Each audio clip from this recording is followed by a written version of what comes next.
देखिए कुछ ही दिन पहले हमारे देश के प्राइम मिनिस्टर लक्षद्वीप के दौरे पे गए हुए थे। वहां पे वो बीचेस पे घूमे और बीचेस पे घूमते हुए उन्होंने अपने ट्विटर हैंडल पे ट्वीट किया, जिससे उनका उद्देश्य सिर्फ और सिर्फ यही था कि कैसे भी करके लक्षद्वीप आइलैंड पर टूरिज्म प्रमोट हो और लोग वहां पर भी आना शुरू करें, क्योंकि काफी समय से वहां पर ऐसी चर्चा चल रही थी कि लक्षद्वीप आइलैंड को भी बाकी देशों के आइलैंड की तरह खूबसूरत बनाना और वहां पर टूरिज्म लेकर आना। इसी को प्रमोट करते हुए वहां पर उन्होंने पोस्ट किया। अब उन्हें क्या मालूम था जो पोस्ट उन्होंने अपने देश के टूरिज्म को प्रमोट करने के लिए किया है वो बवाल मचा देगा। सबसे पहले तो जहाँ पर एक तरफ प्राइम मिनिस्टर बीचेस पे टहल रहे थे और वहां पर वीडियो पोस्ट कर रहे थे, वहीं पर सबसे पहले तो दिल्ली की प्राइम मिनिस्टर मेलोनी ने भी एक ट्वीट करके बताया कि मुझे भी आजकल बीचेस से प्यार होने लगा है और if you know you know. समझ रहे हो? और एक तरफ जहाँ पे इटली के प्राइम मिनिस्टर इतने ज्यादा इन्फ्लुएंस हो गए हमारे देश के प्राइम मिनिस्टर से, वहीं पे दूसरी तरफ तो बवाल ही मच गया, क्योंकि पीएम ने लोगों को लक्षद्वीप आइलैंड को विजिट करने के लिए और हमारा कल्चर देखने के लिए आग्रह किया था। वहीं पे मालदीव्स के कुछ छपरी मिनिस्टर जी हाँ बहुत ज्यादा ट्रिगर्ड हो गए। उन्हें लगा कि ये तो बहुत ज्यादा कॉम्पिटिशन वाला टाइम है और इसको कॉम्पिटिशन की तरह लेकर सामने वाले को डिस्क्रेडिट करना चाहिए, जिसकी वजह से हम लोग चैट बन जाए। अब इसी को आगे बढ़ाते हुए मिनिस्टर्स ने इंडिया के पीएम और सिर्फ पीएम को ही नहीं बल्कि पूरे भारत के कल्चर को ही गाली देना शुरू कर दिया, उल्टी सीधी बातें कहेंगी और ये कहा गया कि तुम्हारा देश तो बिल्कुल भी टूरिज्म के लायक भी नहीं है, टूरिस्ट के लायक भी नहीं है और तुम्हारा कल्चर बहुत ज्यादा खराब है। जिसकी वजह शुरुआत में तो उन्हें लगा हो कि हम बहुत ज्यादा चैट बन गए, हमने बहुत ज्यादा सैवेज रिप्लाई कर दिया है, पर ऐसा हुआ बिल्कुल भी नहीं।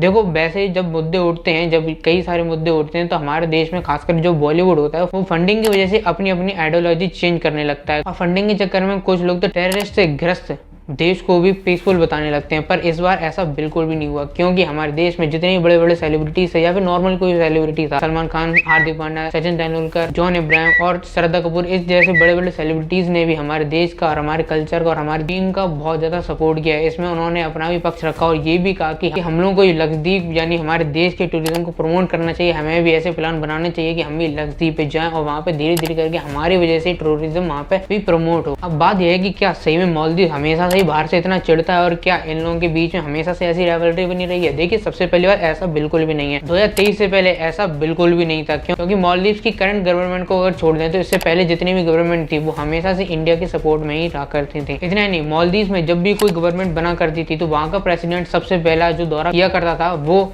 इंडिया का ही होता था। पर ऐसा बिल्कुल भी नहीं हुआ इस बार, क्योंकि नवंबर 2023 में जब वहाँ के नए प्रेसिडेंट बने मोइजू, वो भारत आने की जगह सबसे पहले टर्की चले गए और उसके बाद चाइना चले गए। अब कहा यह जाता है कि जो करंट गवर्नमेंट मालदीव्स की अभी जो है वो चाइना की एक पपेट की तरह बिहेव कर रही है, क्योंकि मालदीव्स ने चाइना से कई करोड़ों डॉलर एज अ डेब्ट लिए हैं। और ऐसा कि आपको मालूम होगा कि चाइना की फॉरेन पॉलिसी कुछ इसी प्रकार है, जैसा कि आपको बहुत अच्छे से मालूम होगा कि कुछ समय पहले श्रीलंका में भी ऐसा ही हुआ था, जब चाइना ने उन्हें बहुत ज्यादा डेट दे दिया था और जिसके वजह से वो लोग वापस चुका नहीं पाए, जिसकी वजह से उन्होंने अपनी फॉरेन पॉलिसी चेंज कर दी, वहां के पोर्ट्स को अपने कब्जे में ले लिया। अब वैसे इन्हें उनके पोर्ट्स वगैरह से कुछ मतलब नहीं है और हालांकि ना श्रीलंका इतना बड़ा था और ना ही मालदीव इतना बड़ा है जिसकी वजह से वहां पे वो कब्जा करके कुछ फायदा उठा लें। पर असल बात यह है कि एशिया में सबसे बड़ा कंपटीटर अगर चाइना का जो है वो भारत है और पूरे इंडियन ओशन में अपना दबदबा बनाने के लिए वो धीरे धीरे करके अपने पपेट को सामने लाता रहता है। जैसे कि सबसे पुराना पपेट तो उसका पाकिस्तान है, उसके बाद म्यांमार, नेपाल, भूटान, फिर श्रीलंका और अब मालदीव भी उनके पपेट की तरह बन चुका है। और इतना ही नहीं, जब 2023 में मोदी जब इलेक्शन की कैंपेन किया करते थे तब वहां पे उनके नारे और स्लोगन्स भी इसी प्रकार हुआ करते थे कि मालदीव से जितने भी भारतीय हैं उन्हें बाहर निकाल दिया जाए। इतना ही नहीं, जब मोदी इलेक्शन कैंपेन किया करते थे उनका मैनिफेस्टो में यही रहता था कि जितनी भी आर्मी इस समय पे मालदीव में है उसे बाहर निकाल दिया जाएगा और भारत वापस भेज दिया जाएगा। उनका बिल्कुल भी कंट्रोल, बिल्कुल इन्फ्लुएंस यानी भारत का इन्फ्लुएंस मालदीव से बिल्कुल भी नहीं बचेगा। और ये अभी तक पूरी हिस्ट्री में अकेले ऐसे प्रेसिडेंट है या फिर उनकी अकेली ऐसी गवर्नमेंट है जो भारत को बिल्कुल भी सपोर्ट नहीं कर रही है। अब इसी का कारण है कि इनके मिनिस्टर्स ने जब जैसे ही इंडिया के पीएम ने कुछ ट्वीट किया उसके पीछे पड़ गए और भारतीय संस्कृति को गाली देने लगे। अब इसका इफेक्ट ट्रोलिंग साइड के भी बहुत ज्यादा हुआ, क्योंकि आर्कोस रिपोर्ट्स की माने तो हजारों होटल बुकिंग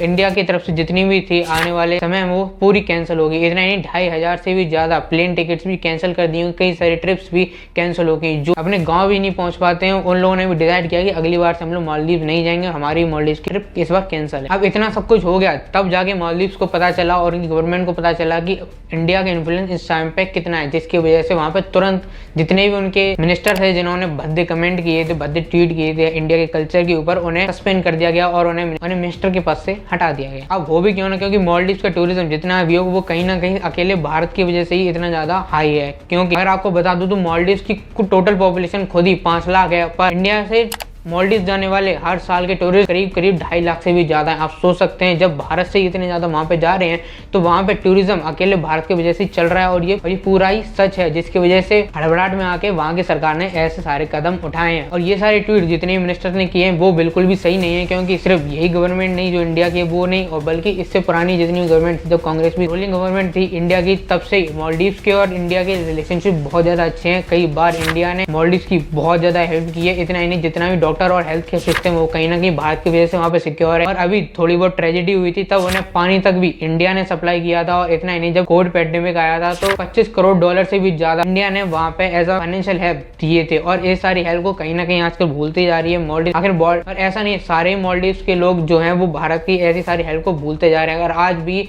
आप वहाँ के नॉर्मल सिटीजन से जाके पूछोगे तो वो भी आज जानते हैं कि भारत मालदीव के लिए कितने ज्यादा इंपॉर्टेंट है और उनके रिश्ते शुरुआत से ही कैसे रहे हैं। पर जो करंट गवर्नमेंट है वो कहीं ना कहीं चाइना के पपट की तरह चल रही है और चाइना उसे अपने इशारों में नचा रहा है। और यही कारण है इस टाइम में मालदीव और इंडिया के बीच में रिलेशनशिप थोड़े खराब होते जाए। पर मालदीव से कितनी ज्यादा रिलेशनशिप खराब हो इससे इंडिया को कोई शायद फर्क पड़ने भी नहीं वाला, क्योंकि इंडिया में बहुत सारी जगह ऐसे हैं जहाँ पे लोग जा सकते हैं। और इतना ही लक्षद्वीप भी धीरे धीरे करके इतना ज्यादा अच्छा बनता जा रहा है कि अब मेरे ख्याल से लोग मालदीव को साइड लाइन ही कर देंगे और लक्षद्वीप की तरफ ही आना ज़्यादा पसंद करेंगे। एक दो हर इंसान नाम सुन के एक तो बोर हो जाता है, ऊपर से लक्षद्वीप अब नया है, ट्रेंड में आ जाएगा तो लोग काफ़ी ज़्यादा जाना पसंद भी करेंगे। इतना ही नहीं, रतन टाटा के ताज ग्रुप ने भी वहाँ पर नए काफ़ी ज़्यादा अच्छे होटल बनाने की सोची है। और इतना ही नहीं, वहाँ पे एयरपोर्ट भी बहुत अच्छा बनने जा रहा है, जिसकी वजह से लक्षद्वीप और इंडिया का बीच का टूरिज्म है जो बहुत ज़्यादा बढ़ जाएगा। और शायद बाद में जाके मालदीव को इसकी वजह से रिग्रेट होगी, काश हम ऐसा ना करते। तो थोड़े बहुत जो लोग आ रहे थे वो तो आते ही रहते, पर मेरे ख्याल से अब तो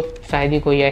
पर कुछ ऐसी ऐप्स भी हैं जैसे मेक माई ट्रिप, इन जैसी ऐप के खिलाफ भी आजकल ट्विटर पे कैंपेन चलने लगे हैं, क्योंकि जहां तक लोग देख रहे हैं कि मेक माई ट्रिप के जितने भी पार्टनर्स और डायरेक्टर्स हैं वो कहीं ना कहीं चाइना गवर्नमेंट से ही मिले हुए हैं और चाइनीज ही हैं। इसकी वजह से काफ़ी ज़्यादा ट्रोलिंग और बॉयकॉट मेक माई ट्रिप और बॉयकॉट मालदीव के आजकल ट्रेंड ट्विटर पर बहुत ज़्यादा चल रहे हैं।